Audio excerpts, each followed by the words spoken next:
Assalamualaikum warahmatullahi wabarakatuh.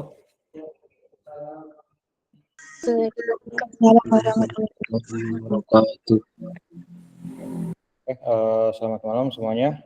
Terima kasih untuk kehadirannya pada kuliahan pada malam hari ini. Pembahasan di mata kuliah proyek aplikasi saya akan melanjutkan, yaitu mengenai pada pertemuan ini, yaitu yang dibahas tentang bagaimana pembuatan database atau mungkin analisa database ya, atau ya diagram nantinya pada case tadi proyek aplikasi. Yang di belakang jelas nggak suara saya? Jelas nggak? Suara saya jelas nggak?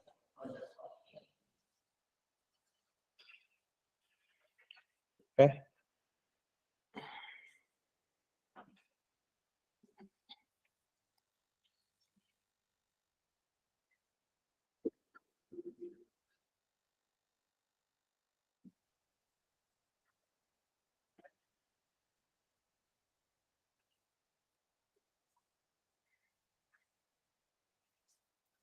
Oke, untuk di Google Meet, apakah untuk screen-nya sudah terlihat?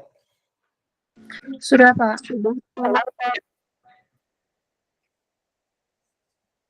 Oke, di sini yaitu yang dibahas yang pertama mengenai desain database. Nah, di desain database ini nantinya kurang lebih untuk pada analisa sebuah proyek aplikasi, kurang lebih adanya nanti persyaratan atau requirement ya.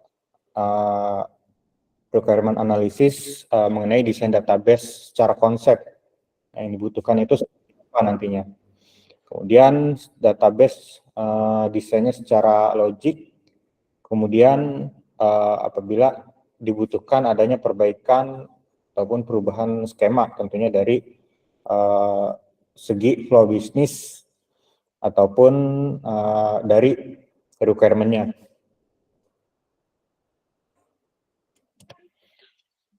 Nah, kemudian selain itu juga ada desain database secara fisik. Nah, kalau secara fisik itu artinya kita sudah melalui tahap yang namanya, kalau di awal-awal itu biasanya ada rancangan IR diagram atau IRD. Nah, kemudian kita buat desain database secara fisiknya atau yang udah di dalam RDBMS ya. Seperti misalnya SQL Server, MySQL, ataupun PostgreSQL. Kemudian desain secara aplikasi, ataupun di sini disebutkan kalau aplikasi itu kurang lebih arsitekturnya. Seperti apa yang nantinya digunakan dalam perancangan database. Bisa saja kan dia menggunakan lebih dari satu database untuk koneksi ataupun terpisah antara servernya, dan juga dari segi security-nya.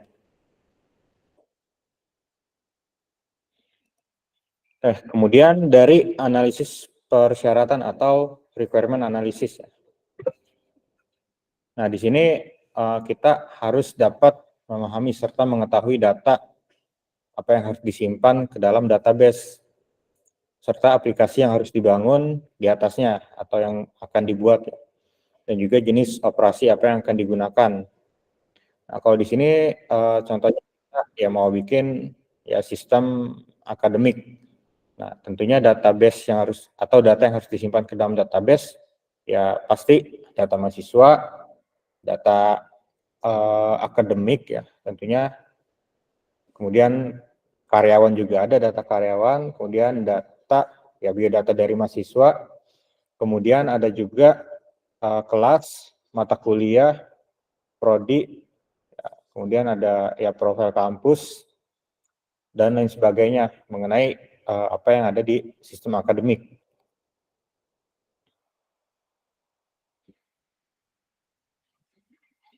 Kemudian dari misalnya sistem operasi. Nah, dari sistem operasinya itu biasa dari sisi mungkin servernya. kurang lebih itu yang nanti digunakan di servernya itu pakai OS apa, Linux atau Windows. Nah, itu harus sudah didefinisikan di awal untuk OS-nya. Jadi supaya nanti tim engineer atau pengembangnya itu juga harus dapat menyesuaikan dengan requirement yang sudah disetujui. Dan juga di sini kebutuhan user dalam pembuatan sistem. Ya, tentu kita harus tahu kebutuhannya apa aja. Misalnya dia ada 10 kebutuhan, tapi setelah kita ulik dan mungkin sepakati bersama, di sini kebutuhannya bisa nambah jadi 12 atau 15, ataupun dari 10 bisa jadi 8, kan itu. Kemudian kebutuhan yang diinginkan oleh user. Jadi kita harus dapat mengetahui apa yang dibutuhkan oleh user, juga dapat memberikan gambaran kepada user tersebut. Nah, itu nanti aplikasinya akan seperti apa sebagai gambarannya. Mungkin bisa dalam bentuk prototype ataupun aplikasi serupa yang sudah pernah dibuat sebelumnya. Kemudian di sini juga harus dapat, ya tentunya salah satunya dapat mengatur untuk mengurangi biaya dan juga biaya atau cost dalam pembuatan sistem tersebut. Ya tentunya biaya ini meliputi ya, bisa dari environment sistem, misalnya servernya di mana, kemudian pakai apa. Kalau pakai Windows biasanya harus pakai lisensi. Kalau misalnya OS-nya pakai Linux, dia free, tapi ada yang pakai lisensi juga harus bayar, itu yang Red Hat. Nah, itu biasanya dia berbayar lisensinya. Kemudian pakai penyedia layanan server di mana atau yang apa. Kemudian dari cost-nya untuk engineer-nya atau timnya berapa. Itu juga disesuaikan lagi.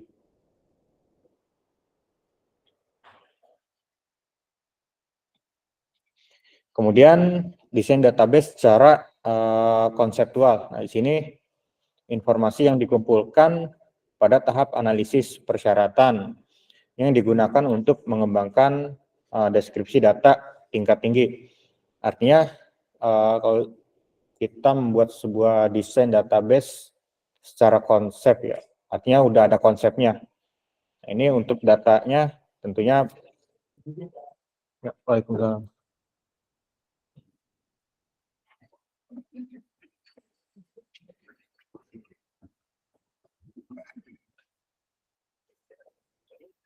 Oke, tentunya data yang disimpan juga di sini selain levelnya tinggi, tentunya juga akan lebih banyak. Oke, kalau dari pengalaman saya sebelumnya itu, saya pernah bikin rancangan database kurang lebih untuk sebuah project ya. Jadi itu bertahap. Jadi itu si projectnya itu ya atau requirement-nya sudah ada, tapi secara pengerjaan ya bertahap.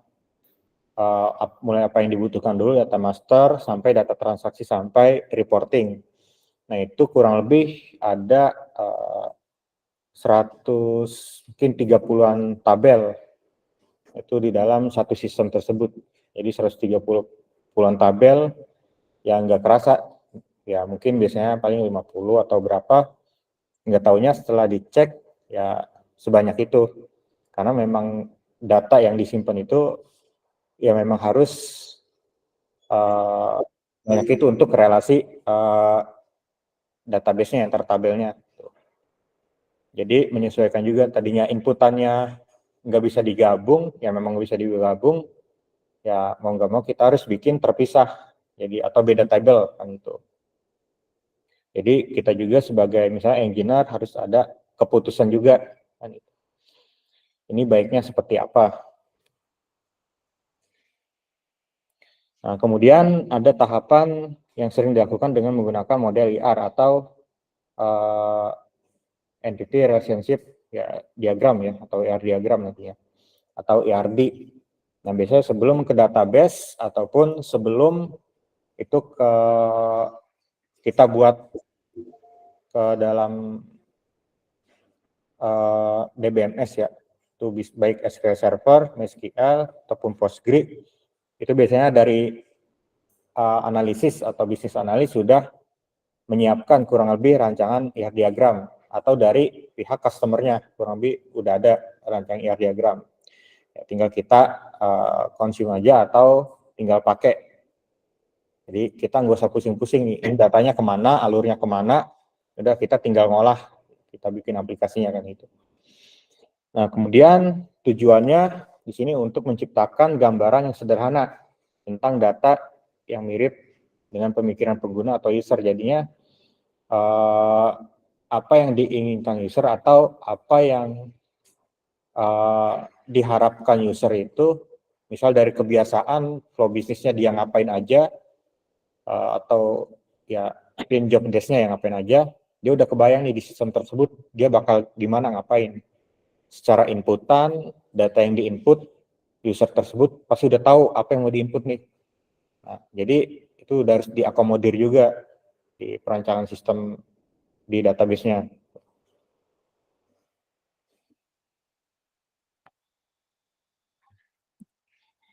Kemudian desain database secara logik ya. Secara logik di sini misalnya ada perubahan skema IR menjadi skema database relasional. Ya, kalau bisa dibilang ini dari IRD ke database, pure database ya. Jadi benar-benar langsung ke database, kita bikin database. Sudah ada relasional antar tabelnya sesuai dengan IR-nya. Jadi kayak kita convert dari ya belum apa-apa atau gambaran sederhana ke database langsung gitu kan. Dan juga adanya query-query untuk membuat database dan juga mungkin foreign key dan relasionalnya.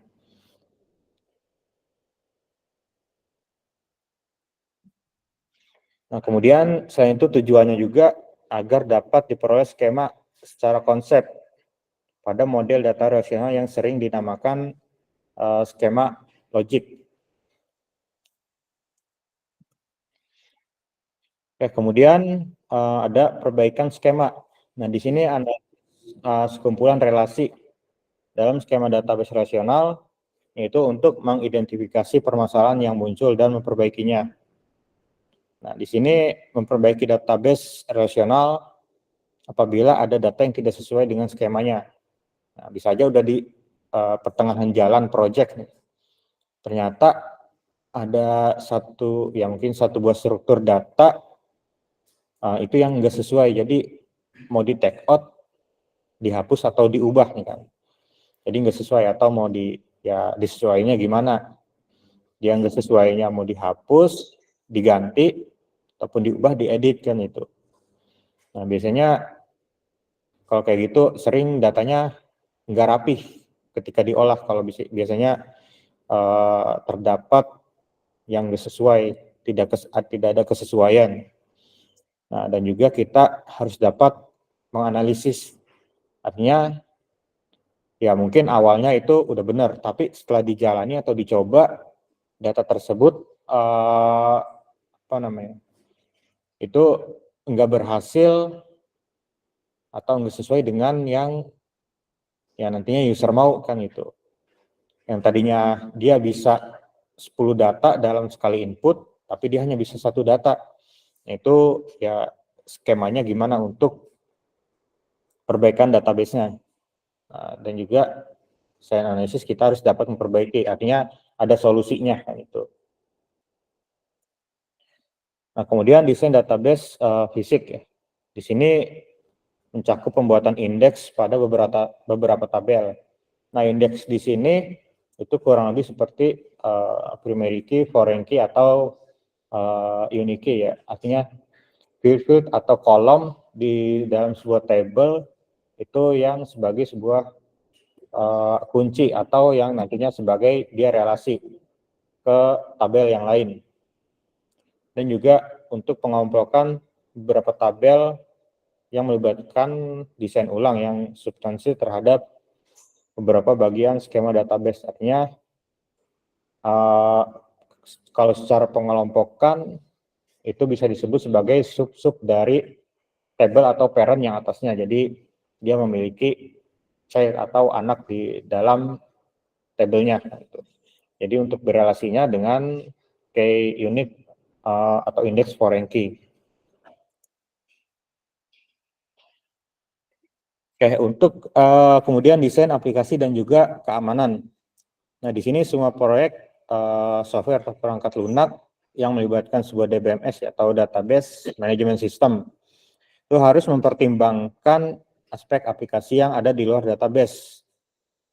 Contohnya di sini ada sistem audit atau audit sistem ya. Biasanya ini jarang atau nggak dibuat untuk sistem auditnya. Sistem audit di sini itu contohnya kita merecord, dia nggak bisa diedit datanya, nggak bisa di-delete, hanya insert dan print aja datanya.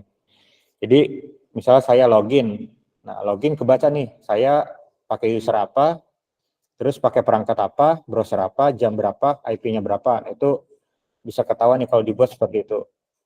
Kemudian saya bikin data apa aja nih, ke record nih, data di master, saya di master data, atau saya insert data produk. Ketahuan nih usernya saya Hasan, kemudian IP-nya berapa, pakai browser apa, tanggal berapa, jam berapa, kemudian menu apa yang diakses, kemudian dia ngapain actionnya, create, update, apa delete. Nah, kemudian parameternya apa nih, kayak deskripsinya, dia nge-create data apa, misalnya produk A, deskripsinya produk A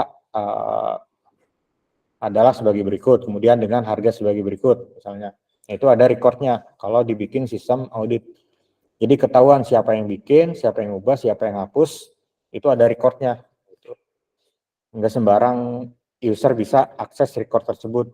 Bisa super admin atau admin tertentu, atau bisa aja enggak ditampilkan di dalam sistem, tapi disimpan di dalam database. Itu penting juga untuk nge-trace seberapa banyak aktivitas yang digunakan di sistem tersebut. Saya untuk melacak atau mengecek atau men-trace ya, pengguna aktivitasnya ngapain aja.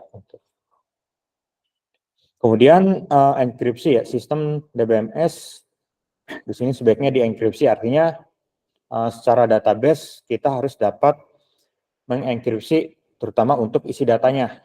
Jadi datanya yang tadinya misalnya isiannya itu kampus, tapi kita ubah itu jadi enkripsi, misalnya udah gabungan beberapa enkripsi, misalnya MD5, SH1, kemudian digabung dengan hash yang lain, kemudian salt, jadi enkripsi ya mungkin berlapis ya, agar tidak mudah juga diakses atau dicoba-coba misal suatu saat jebol kan itu.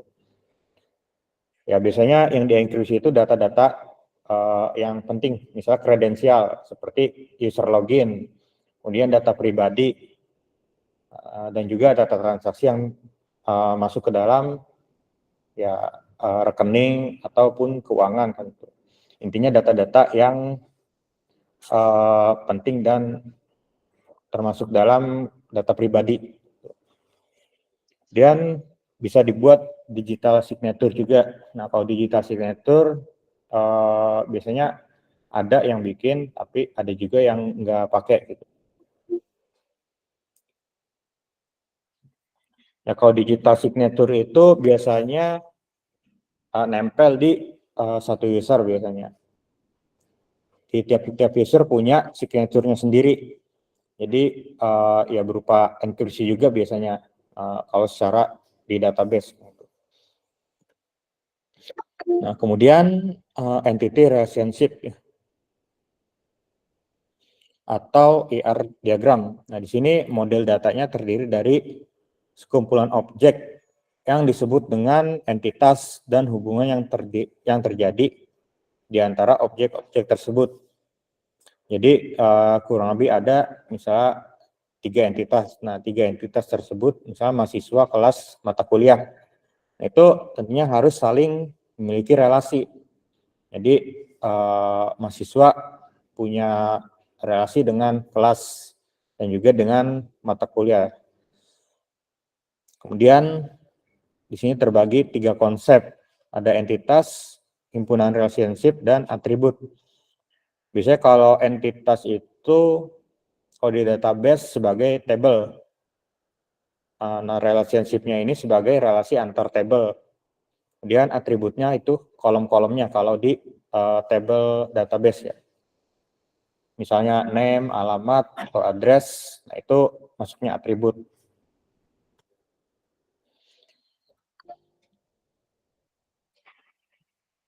Kemudian entitas dan juga himpunan entitasnya. Nah, di sini merupakan suatu objek dasar atau individu yang mewakili sesuatu yang nyata secara eksistensinya dan dapat dibedakan dari objek-objek yang lain. Kemudian suatu entitas mempunyai sekumpulan sifat dan nilai dari beberapa sifat tersebut yang unik dan dapat mengidentifikasi entitas tersebut. Artinya selain dia entitas dan juga atribut, dia memiliki sebagai atribut key juga atau yang uniknya.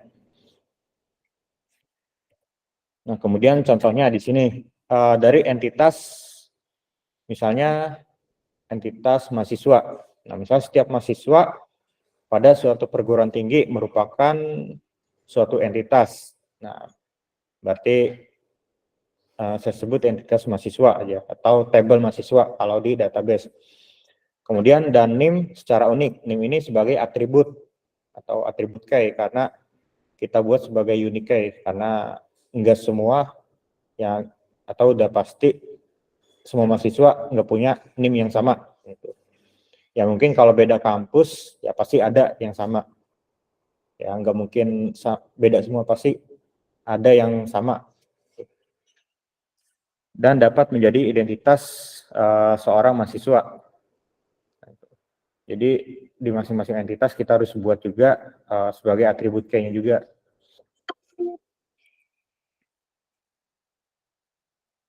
Oke, kemudian di sini selanjutnya himpunan entitas atau kumpulan entitas yang mempunyai tipe yang sama atau sejenis ya, dan berada dalam lingkungan yang sama yang membentuk suatu himpunan dari entitas. Contohnya ada sekumpulan orang ya yang menjadi mahasiswa pada suatu perguruan tinggi yang dapat didefinisikan sebagai himpunan entitas mahasiswa, sehingga dikatakan sebagai entitas yang menunjuk pada individu suatu objek. Kemudian himpunan tersebut menunjuk pada rumpun dari individu tersebut. Nah, nanti akan ada contohnya ya. Kemudian entitasnya juga memiliki atribut.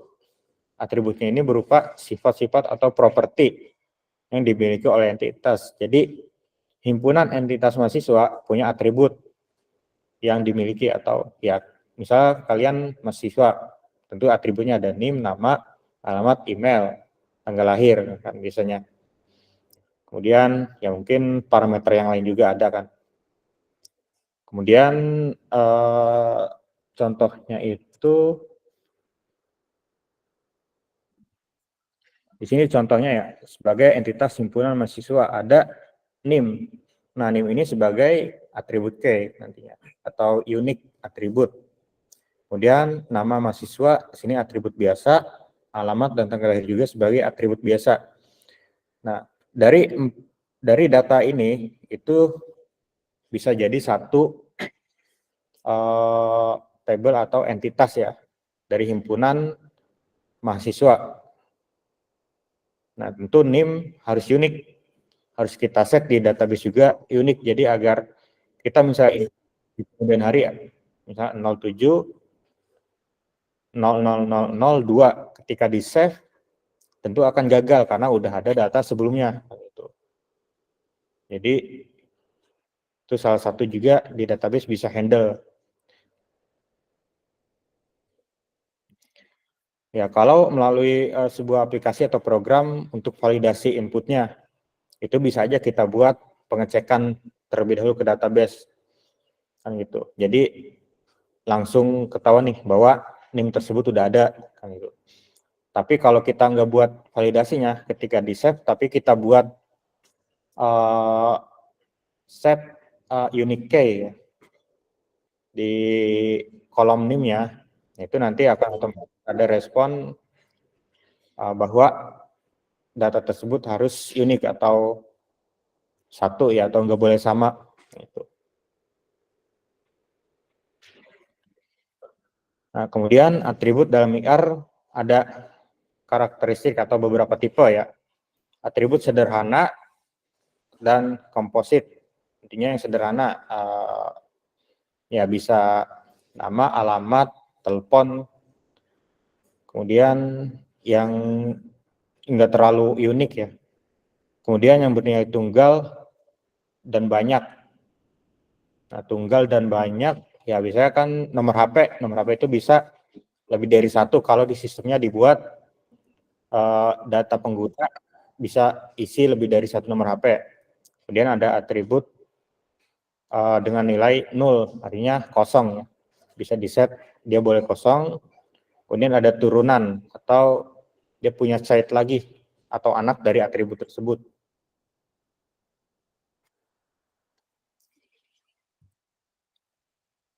Oke, di sini atribut yang sederhana dan komposit.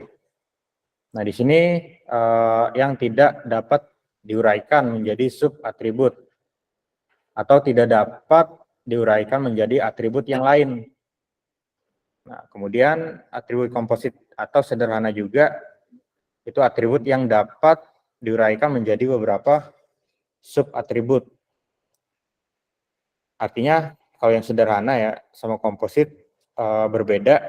Kalau sederhana tidak bisa menjadi sub atribut, artinya nggak bisa dipecah lagi. Kalau yang komposit bisa dipecah lagi menjadi sub atribut atau dia punya anaknya lagi atau turunannya.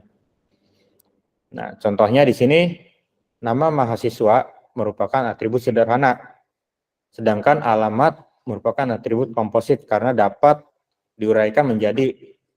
Nah, kalau kita hanya alamat saja di input database tersebut, alamat nih, nggak ada yang lain. Ya udah itu sebagai atribut sederhana.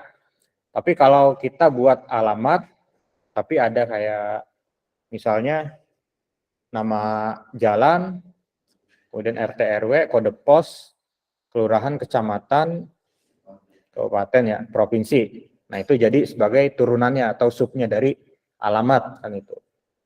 Biasanya ada yang lengkap seperti itu, ada yang hanya alamat aja kan itu kan.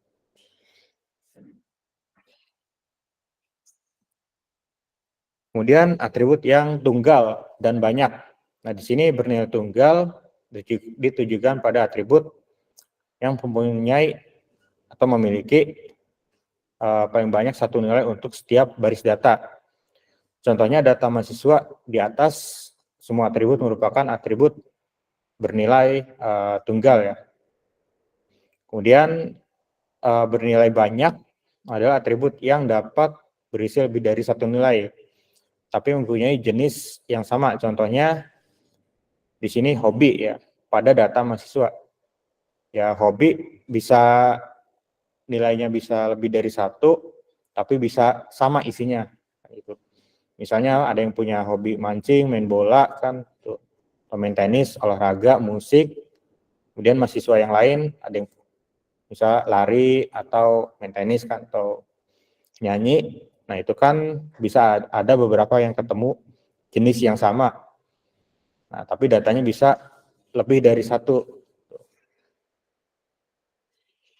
Jadi tunggal tapi banyak. Nah, itu. Tunggal sama banyak ya. Nah, kemudian untuk atribut yang 0. Di sini nilai 0 ini digunakan ketika suatu entitas tidak mempunyai satu nilai untuk suatu atribut. Kemudian 0 juga menandakan bahwa suatu nilai tersebut tidak ada atau tidak diketahui. Makanya kadang ada data yang kalau mungkin dicek database itu keterangannya 0 atau yang kosong kan. Contohnya, misalnya mahasiswa tidak mempunyai hobi. Misalnya ada yang nggak punya hobi, ya dia bingung mau nulis hobi apa ya. Nggak punya hobi, jadi nggak diisi nih hobinya. Ya udah, hobinya 0 atau kosong di database. Jadi nggak ada nilai atau value-nya di data tersebut. Kan itu. Ya kalau nggak diisi jadi 0. Kemudian atribut turunan. Nah, di sini atribut turunan nilai yang diperoleh dari pengolahan data atau dapat diturunkan atribut atau pada tabel lain yang berhubungan atau berelasi. Nah, contohnya di sini penambahan atribut angkatan pada tabel data mahasiswa. Nah, nilai pada atribut angkatan dapat diketahui dari NIM mahasiswa. Jadi sebagai turunan, misal tabel utamanya mahasiswa, tapi dia punya turunan lagi angkatan. Nah, angkatan misalnya 2021, 2022. Jadi punya tabel berbeda nih dengan, ya, jadi dia punya relasi juga dengan NIM-nya. Jadi NIM sebagai relasi dengan ID di tabel angkatan. Jadi ada turunannya lagi. Ya kalau misalnya kita mau tambahin turunan lagi, biasanya itu mahasiswa punya data biodata lebih lengkap lagi. Selain data yang mungkin ada di kartu mahasiswa ya. Biasanya kan kartu mahasiswa itu hanya NIM, mungkin nama, ya prodi, sama ya mungkin apa ya email lah, anggap aja gitu. Nah tapi dia punya turunan lagi biodata dari mahasiswa. Nah, itu jadi tabel biodata mahasiswa, jadi turunan dari mahasiswanya dengan relasinya dari NIM, atau kalau selain NIM misalnya kita buat lagi ada ID mahasiswa. Nah itu bisa juga kayak gitu. Nah kemudian ada relasi dan himpunan relasi. Nah, di sini relasi ini menunjukkan adanya hubungan yang diantaranya sejumlah entitas yang berasal dari sejumlah himpunan entitas yang berbeda. Contohnya, seorang mahasiswa dengan NIM, di sini ya, yang akhirannya 1 ya, 07, 00 sekian, 1. Dan nama mahasiswanya di sini Pascal, yang ada di himpunan entitas mahasiswa atau tabel mahasiswanya. Mempunyai relasi dengan entitas mata kuliah dengan kode mata kuliah CS3004 dan namanya analisa algoritma mata kuliahnya. Nah, relasi dari kedua entitas tersebut mengandung arti di sini bahwa mahasiswa tersebut sedang mengambil mata kuliah analisa algoritma. Kayak contohnya di sini ada kode mata kuliah ya. 3004, 405, 56, 5,58. SKS sama semester. Nah, ini contohnya sebagai tabel mata kuliah. Nah, di tabel mata kuliah ini nanti ada turunannya lagi, misalnya mahasiswa mata kuliah atau mahasiswa dengan mata kuliah. Jadi dia ngambil, jadi yang disimpannya itu contohnya di sini kode mata kuliah, satu lagi NIM mahasiswa. Nah, biasanya kayak gitu, atau sama mungkin periode. Sama periode, biasanya kan kalau ya lancar, ya dia periodenya misalnya 2001, 2022, atau misal kemudian dia nggak lulus nih ngulang. Jadi ada periode 2022, 2023, tapi dengan isinya yang sama, kode mata kuliah sama NIM-nya. Itu bisa terjadi kayak gitu. Jadi kayak ada relasi dengan tabel lain, jadi dibuat kayak data transaksi gitu. Nah, kemudian kardinalitas dengan relasi. Di sini merupakan jumlah maksimum entitas, yang dimana entitas tersebut dapat berelasi dengan entitas pada himpunan entitas yang lain. Artinya tentunya relasi antar entitas ya di sini. Nah, kemudian secara jenisnya atau tipe-tipe dari relasi. Di sini ada 4. Nah, biasanya one to one, artinya kalau one to one ini datanya hanya bisa dimiliki satu ke satu. Contohnya data mahasiswa dengan data biodata. Nah, itu satu mahasiswa hanya memiliki satu biodata. gitu. Itu 1 ke 1. Kemudian 1 ke banyak. Contohnya satu mahasiswa bisa ngambil banyak mata kuliah. Satu semester itu misalnya anggap aja 6 atau 7. Itu berarti kan 1 ke banyak, one to many. Kemudian many to one. Ya kalau many to one ya kurang lebih sama. Kita anggap kebalikannya. Misalnya banyak mata kuliah atau ya di sini mungkin ada 5 mata kuliah, tapi bisa diambil sama ya mungkin puluhan mahasiswa. Ya tentunya di satu mata kuliah itu bisa ada lebih dari 1. Ya mungkin bisa dibilang dosen dengan mahasiswa itu juga bisa. Gitu. Nah, kemudian many to many artinya di sini banyak artinya ya itu lebih dari 1. Ini udah bentuk transaksi yang banyak. Misalnya itu data apa ya?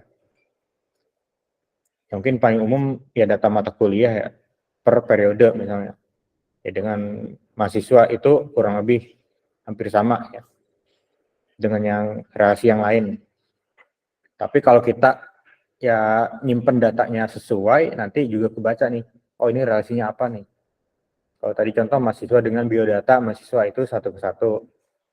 Kemudian kalau kita bacanya dari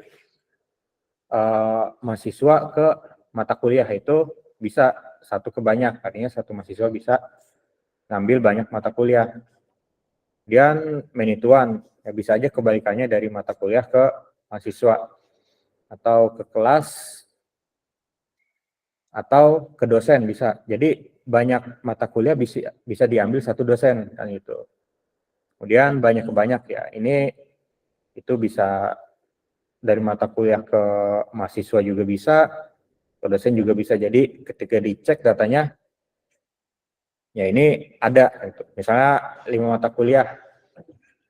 Ketika dicek berdasarkan ID-nya ya dia ada banyak misalnya ada 10, 20.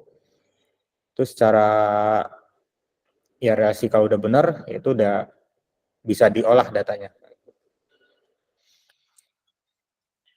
Oke, di sini relasi one to one ya. Kalau di sini contohnya kalau 1 ke 1, nah di sini itu A1 sama B1. Ya udah 1 ke 1. Misalnya mahasiswa dengan NIM 01, kemudian di sini relasi foreign key-nya dengan biodatanya 01 juga misalnya. Ya dia nggak akan bisa lebih dari 1. Misalnya sini A1 ke B1 atau A1 ke B2. Ini nggak bisa. Kalau udah 1 ke 1 dia hanya 1. Di tempat lain juga 1. Jadi A1 B1, A2 B2, A3 B3, A4 sama B4. Nah, kalau yang one to many, contohnya di sini A1. Nah, dia punya 2 data di tempat lain. Nah, kurang lebih gambarnya kayak gini. Misalnya satu mahasiswa dia ngambil 2 mata kuliah nih di semester ini. Ya udah ada 2 kan itu. Ada yang 1 juga ngambil A3 sama B5 kan itu. Kurang lebih kalau one to many kayak gini. Sebelahnya 1 atau sebelah kirinya 1. Kemudian yang relasinya di sini lebih dari 1. Atau 1 juga bisa. Ya karena datanya yang disimpan tuh harus lebih dari 1. Artinya 1 juga bisa. Minimal 1. Nah, itu. Kemudian many to one atau banyak ke 1. Ya ini kebalikannya yang tadi. Jadi dari A1 sama A2 dapat dimiliki oleh satu data dari B1. Nanti kalau secara implementasinya kadang untuk yang one to many sama many to one ya hampir-hampir mirip kalau udah implementasi di sistem. Tuh. Jadi ya kebalikannya dari one to many juga ini. Nah kalau many to many artinya di sini A1 bisa sebagai relasi B2. A1 juga bisa sebagai relasi B1. Nah, A2 bisa relasi sebagai B1. Jadi di sini bisa saling bersilangan datanya. bisa saling bersilangan. Nah, kalau yang many to many di sini ada, pasti di suatu sistem ada tapi jarang. Paling banyak itu one to one sama one to many atau many to one. Kalau many to many ada tapi jarang di sebuah sistem. Oke, kemudian kunci atau key. Nah, di sini kunci atau key di sini merupakan suatu atau gabungan dari beberapa atribut yang dapat membedakan semua baris data dengan uniknya. Nah, kita buat satu IR diagram ya, contohnya entitas mahasiswa. Kemudian atributnya ada name, nama, alamat, tanggal lahir, email. Anggap aja ada kurang lebih segitu. Kemudian name tersebut kita buat sebagai kunci atau key-nya, nanti sebagai uniknya. Gitu. Nah, kemudian jika atributnya menjadi kunci, maka tidak boleh ada data yang lebih dari satu ya, atau di sini 2 aja nggak bisa, lebih dari baris data dengan nilai yang sama. Tuh. Nah, kemudian kuncinya di sini juga kebagi 3 ya, ada super key, candidate key, sama primary key. Kalau yang super key di sini dia himpunan yang terdiri dari satu atau lebih atribut yang dapat membedakan setiap baris data dengan unik dalam sebuah tabel. Nah, contohnya ini super key ya, ada name, nama mahasiswa, alamat, tanggal lahir. Kemudian name, nama mahasiswa, alamat mahasiswa. Kemudian name, nama mahasiswa, kemudian nama mahasiswa, terakhir baru name. Jadi di sini atribut dengan himpunan yang lebih dari satu atau lebih ya, yang dapat membedakan setiap baris data dengan unik dalam sebuah tabel. Jadi misalnya ada 100 data dari 4 kolom, name, nama, alamat, sama tanggal lahir. Tentunya enggak semua datanya itu sama isinya. Bisa aja name, nama, alamat itu di data yang lain ada yang sama, atau di baris yang lain ada yang sama. Tapi ada juga hanya name, nama yang sama. Biasanya ini udah masuk ke ya data transaksinya, bukan master datanya. Sampai yang terakhir hanya name aja yang mungkin yang sama atau yang beda. Nah, kalau kandidat key dia himpunan atribut minimal yang dapat membedakan setiap baris data dengan unik dalam sebuah tabel. Contohnya NIM sama mahasiswa. Jadi NIM sama nama mahasiswa ini bisa kita buat sebagai unik dari kandidat key. Ya, NIM tentu udah pasti unik. Nama mahasiswa bisa beda. Di satu angkatan bisa semuanya beda. Tapi ya mungkin ada 1% yang sama. Bisa aja nama tengahnya sama atau nama depannya sama, tapi dia punya nama panjang kan gitu. Jadi ada uniknya lagi kan selain NIM. Nah, kemudian kalau primary key ini artinya yang paling utama. Ini yang udah pasti nggak boleh sama dengan yang lain. Itu hanya satu di dalam entitas. Di sini NIM. Kalau mata kuliah untuk primary key-nya biasanya ya mungkin ID mata kuliah atau kode mata kuliah. Atau kelas, pada kelas kan itu.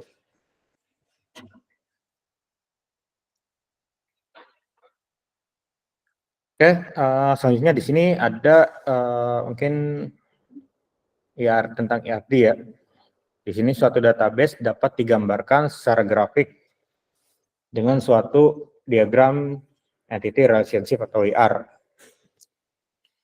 Oke, di sini untuk notasinya, di sini ada persegi panjang sebagai himpunan entitas. Kalau di database ini sebagai table dengan himpunan persegi panjang. Kemudian elips atau oval ya, di sini sebagai atributnya. Jadi kalau di database-nya nanti sebagai kolom dari table. Kemudian kalau ada yang notasinya belah ketupat, ini sebagai himpunan relationship atau hubungan antar entitas ya. Kemudian garis yang menghubungkan entitas dengan himpunan relationship atau yang diamond ya atau belah ketupat. Kemudian kardinalitas di sini yang digambarkan dengan banyak garis cabang atau dengan pemakaian angka 1 untuk relasi 1 dan N untuk banyak. Artinya kardinalitas di sini itu sebagai relasi one to many to one, dan many to many. Nah, di sini untuk notasi bentuknya ya, untuk himpunan entitas. Di sini bentuknya persegi panjang.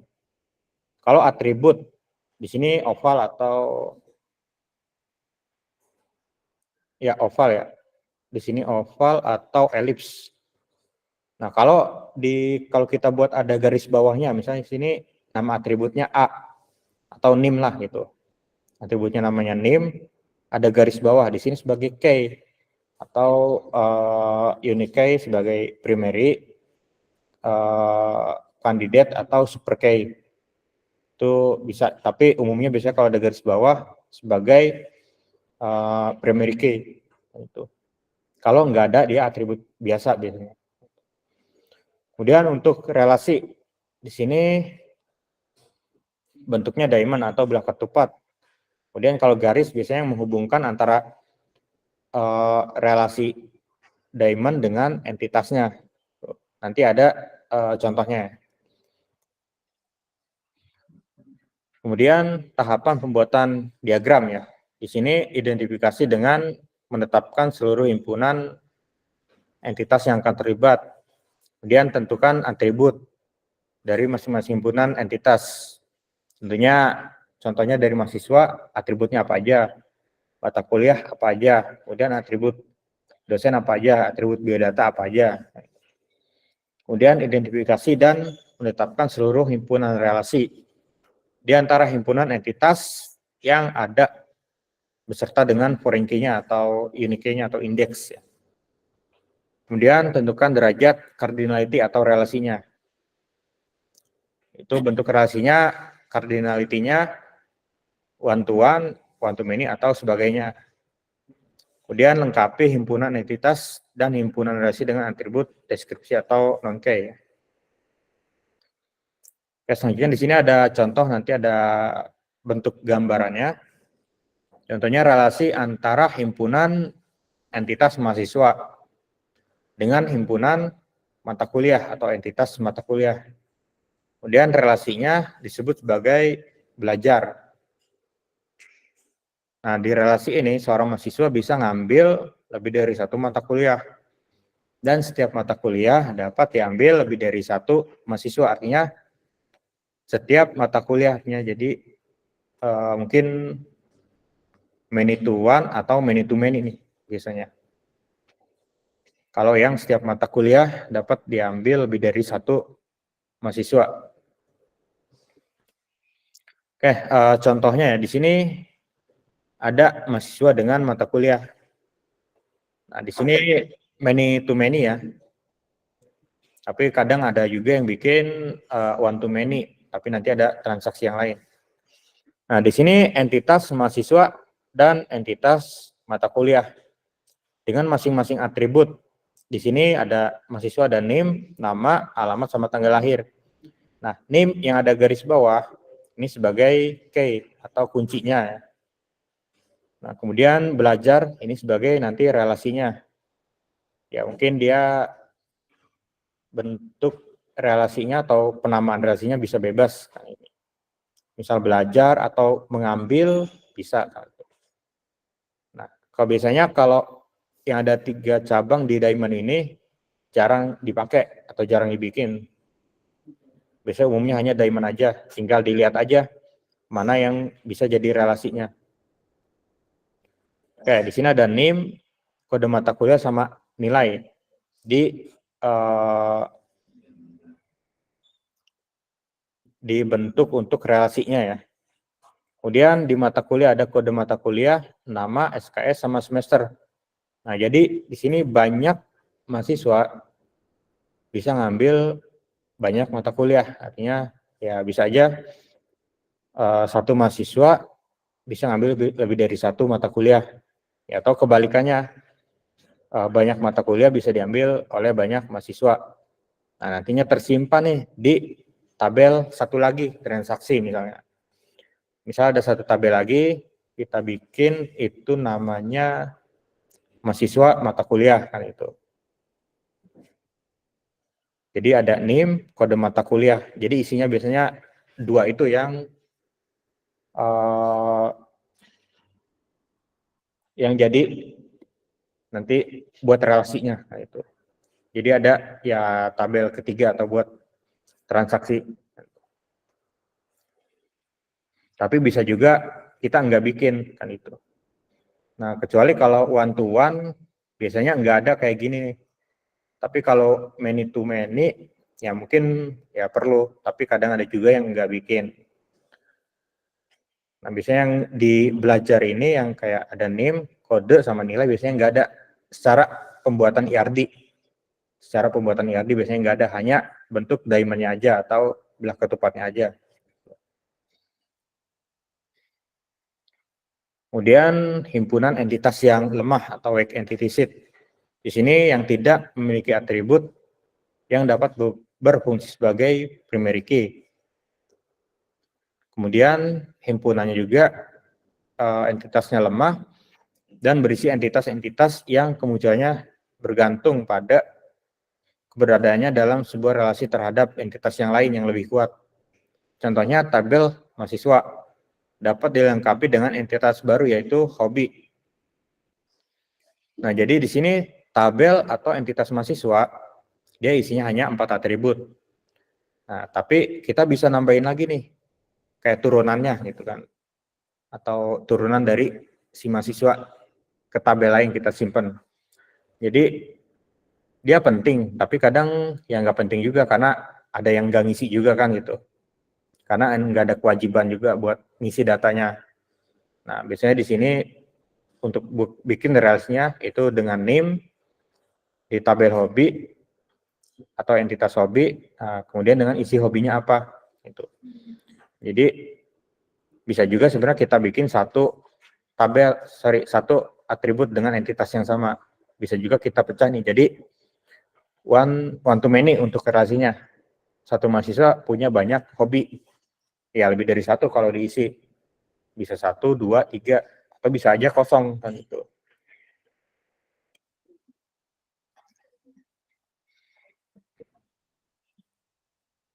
Kemudian spesialisasi dan generalisasi. Nah, di sini suatu himpunan entitas yang mungkin mempunyai sub kelompok entitas yang berbeda dari entitas yang lain pada himpunan entitas tersebut. Kemudian suatu sub himpunan yang berada dalam himpunan entitas mungkin mempunyai atribut yang tidak dimiliki oleh semua entitas dalam himpunan entitas tersebut. Nanti ada ya kurang lebih contohnya juga. Nah, di sini himpunan entitas dosen dapat dibagi menjadi dua. Ada dosen tetap dan dosen tidak tetap. Jadi ada dua turunan lagi. Misal tabel dosen. Dipecah lagi ada dua lagi. Dosen tetap sama tidak tetap. Kemudian himpunannya entitas dosen bisa memiliki atribut NIP, golongan, pangkat, tanggal masuk. Kalau untuk yang dosen yang tidak tetap, atributnya tidak diperlukan atribut yang ada di dosen ya, di tabel dosen atau parent-nya. Kemudian di sini ada perbedaan karena dapat menyebabkan entitas dosen yang tidak mungkin disatukan dalam sebuah himpunan entitas. Jadi antara dosen tetap dengan dosen tidak tetap itu entitasnya dan juga atributnya pasti beda ya, nggak mungkin sama. Itu. Antara mahasiswa juga bisa beda. Mahasiswa yang mungkin bayar full, ada dapat beasiswa, ada bayar bidik misi juga kadang ada level-levelnya ya. Dia bisa bayar dari ya mungkin 20%, hanya 40%, 60%. Itu biasanya ada karakteristik atau level yang beda-beda. Nah, kemudian dari suatu himpunan entitas tersebut dapat dilakukan pengelompokan yang dapat membentuk suatu himpunan entitas baru atau proses top down ya. Disebut dengan proses spesialisasi. Oke, contohnya di sini ada bentuk top down ya. Nah, di sini ada entitas dosen. Nah, dia mempunyai spesialisasi atau turunannya lagi. Nah, ini disebut ISA ya. Saya lupa kepanjangan dari ISA ini apa. Bahasa Inggris soalnya juga ya. Nah, dia ada turunannya lagi, dosen tetap sama dosen tidak tetap. Tentunya di tabel dosen isinya apa, di dosen tetap isinya apa, dosen tidak tetap isinya apa. Pasti berbeda. Nah, sama mahasiswa juga sebagai yang mungkin generalisasi ya. Di sini kalau mahasiswa dari bawah ke atas atau bottom up. Ada mahasiswa reguler, biasanya ini yang masuk siang, pagi sampai sore. Mahasiswa ekstensi biasanya atau karyawan ya.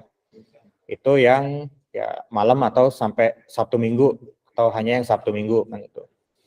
Nah, kemudian naik ke atas ya baru dijadi satu data mahasiswa.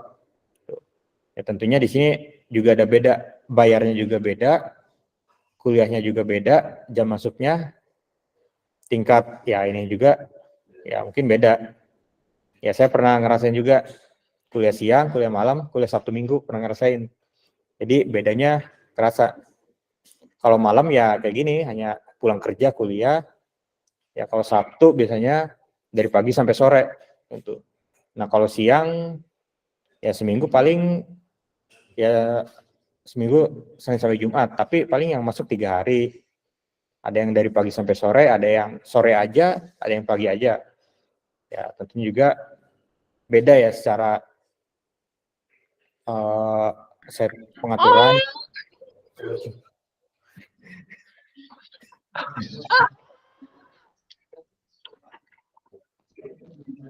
Jelas, yang silang.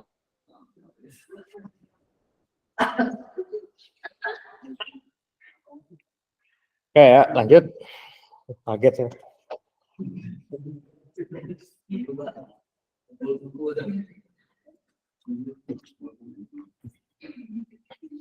Oke, lanjut ya, tinggal beberapa slide aja. 3 slide aja ya, sisa. Menurutnya agregasi. Nah, di sini agregasi tersebut itu keterbatasan dari model IR atau entity relationship. Itu tidak mungkin untuk mengekspresikan suatu himpunan relasi yang secara langsung menghubungkan sebuah himpunan entitas dengan sebuah himpunan relasi. Untuk mengatasi hal tersebut digunakan notasi khusus yang dinamakan dengan agregasi. Nah, contohnya di sini relasi antara himpunan entitas atau tabel mahasiswa dengan tabel entitas mata kuliah. Terdapat beberapa mata kuliah yang mengandung kegiatan praktikum, himpunan relasi kegiatan ya. Relasinya kegiatan. Nanti ada contoh gambarnya dalam diagram IR. Nah, di sini menunjukkan entitas mahasiswa yang mengikuti kegiatan praktikum karena sedang mengambil mata kuliah yang ada praktikumnya. Oke, contohnya di sini entitas mahasiswa dengan mata kuliah. Nah, di sini ada yang namanya turunannya atau agregasinya ya. Dari mata kuliah yang ada kegiatan praktikum. Jadi di sini ada ya bentukannya biasanya kayak gini.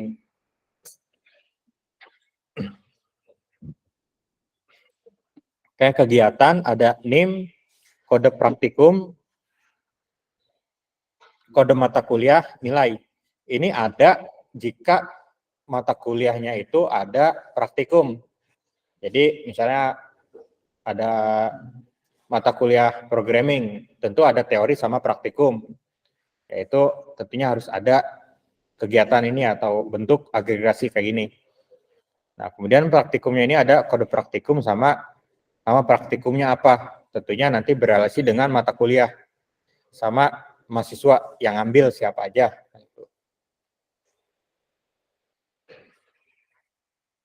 Oke, ini enggak ada ya ini. Oke, sampai di sini ada yang mau ingin ditanyakan dahulu?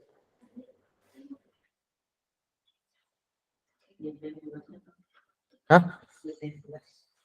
Ini? Enggak. Enggak, ini nanti aja. Oke. Oke, saya mungkin mau cek. Soalnya banyak kemarin pas UTS banyak yang hadir, tapi yang ngerjain kayak tugas tambahan itu jarang ya.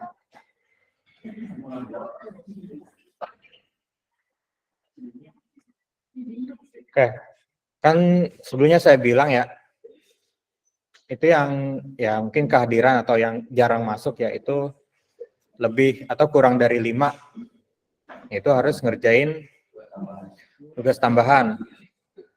Terus ngerjain tugas tambahan, kalau nggak ngerjain nilai UTS-nya saya cancel. Itu ya kebijakan dari kampus, karena harus ada absensi juga. Nah, di sini di kelas TIB ya baru 6.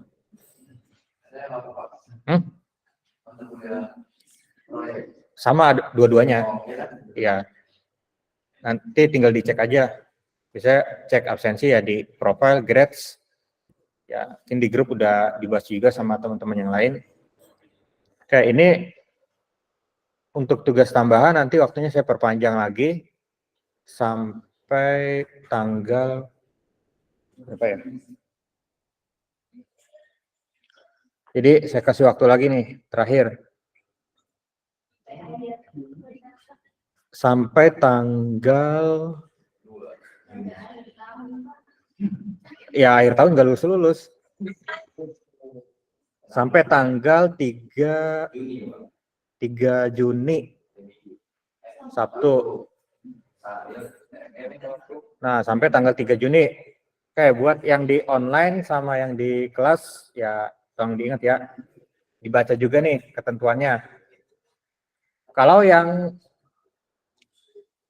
absennya sudah memenuhi dan mau mengerjakan ini ya silakan nanti ya sebagai nilai tambahan juga. Kalau yang nggak ada absensinya, nah di sini kan ada yang tidak sampai 5 pertemuan. Nah, wajib ngerjain ini. Ini ada contohnya nih, contoh jurnal itu kayak gimana. Oke, nah jurnal itu ya kurang lebih kayak gini, ada judul, penulisnya siapa, dari prodi apa biasanya, atau nama kampus ya. Kemudian ada abstrak, pendahuluan, isi, metode, sampai ya penutup, sama ada daftar pustaka ya, kesimpulan. Dengan tema ya di sini dibaca di masing-masing mata kuliah ada, kalau proyek aplikasi tentang proyek aplikasi atau pengembangan aplikasi. Kalau yang mata kuliah multi-tiers itu tentang arsitektur aplikasi multi-tiers ya.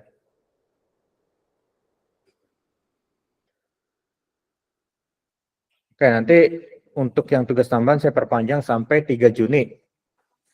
Terus untuk yang mungkin nilai UTS-nya itu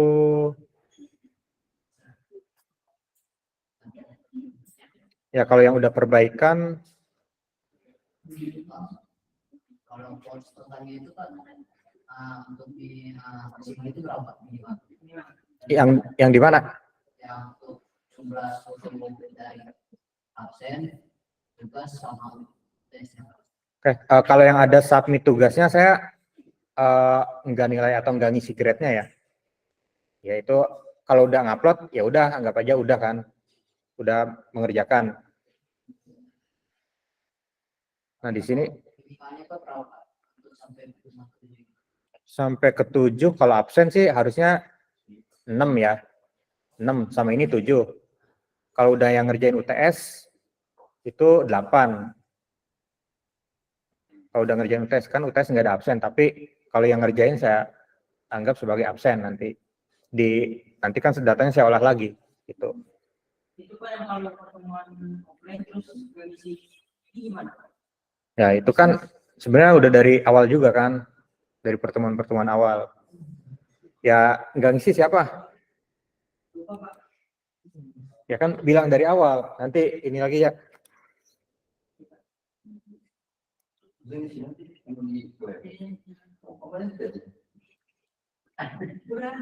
Ya udah nanti kerjain aja tugas tambahannya. Ya itu juga sebagai tugas juga nanti. Ya buat tambah nilai, sama biar UTS-nya nggak saya cancel. Itu. Ya sebenarnya pakai sistem, karena kan kalian jurusan ya IT ya. Ya seenggaknya kalau saya harus wajibin pakai sistem. Ya kalau saya sendiri. Gitu. Karena biar kalian biasa. Oh ternyata sistem misal di e-learning itu kayak gini alurnya kan gitu. Jadi biar kalian juga tahu yang ngerasain lah kayak gimana. Oke, untuk yang mungkin UTS ya susulan yang belum,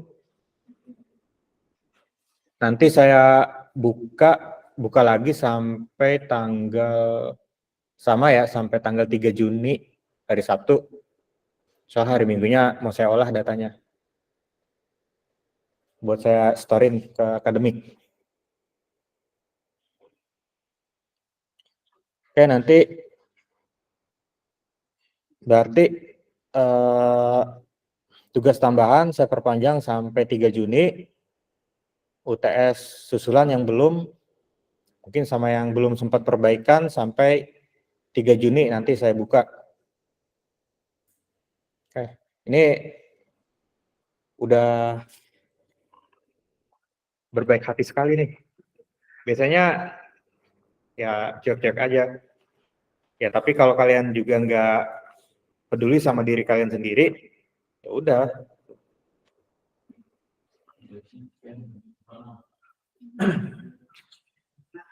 Oke, yang di online ada yang mau ditanyakan?